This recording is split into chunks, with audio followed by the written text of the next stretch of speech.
Benoît Journeau est chirurgien thoracique à Marseille.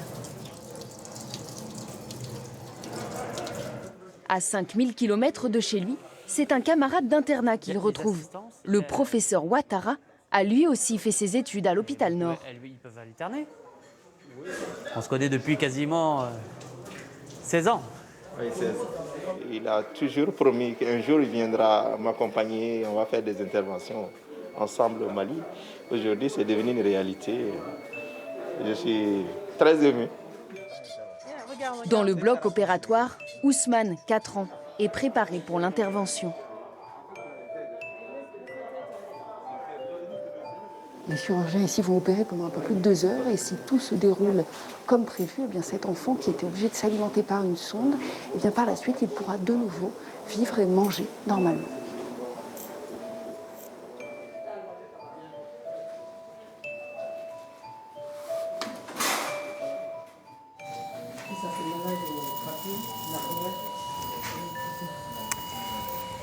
Pince de Alice. Qu'est-ce que t'en penses, Moussa? Est-ce que je recoupe ou pas? Ou tu peux descendre un peu ta plastie? Oui, je peux. Oh, c'est le foie ça, c'est le foie. Ah, ok. Oui, la collaboration se passe très bien. On a l'habitude de travailler ensemble. Donc on se retrouve, les anciens réflexes ils refont surface. Voilà. Nous sommes connectés mentalement.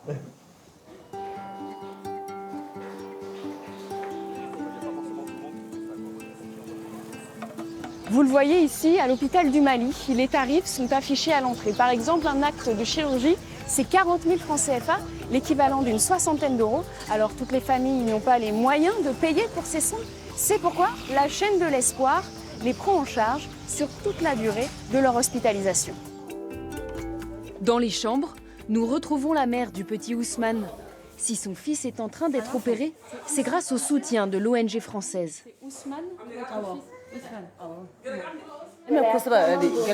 La chaîne de l'espoir nous a beaucoup aidés parce que notre situation financière était difficile au début. Grâce à eux, on a pu faire cette chirurgie et le soigner.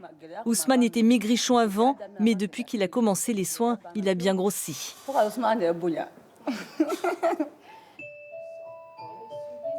Quelques couloirs plus loin, son fils vient de sortir du bloc après une opération réussie. Tranquillement. Ok. Oxygène. Mais pour les médecins, l'heure est encore à la prudence. La chirurgie est quand même assez complexe et puis on est dans un milieu à ressources limitées où on n'a pas forcément tout ce dont on a l'habitude d'avoir chez nous. Voilà, même si on a fait au maximum pour amener ce qu'on a pu pour intervenir ici. Là, ça a l'air de bien se passer. Donc pour l'instant, on a passé la première phase. Il faudra plusieurs jours à Ousmane pour récupérer. Pendant leur mission à l'hôpital du Mali, les médecins marseillais doivent prendre en charge une quinzaine d'enfants.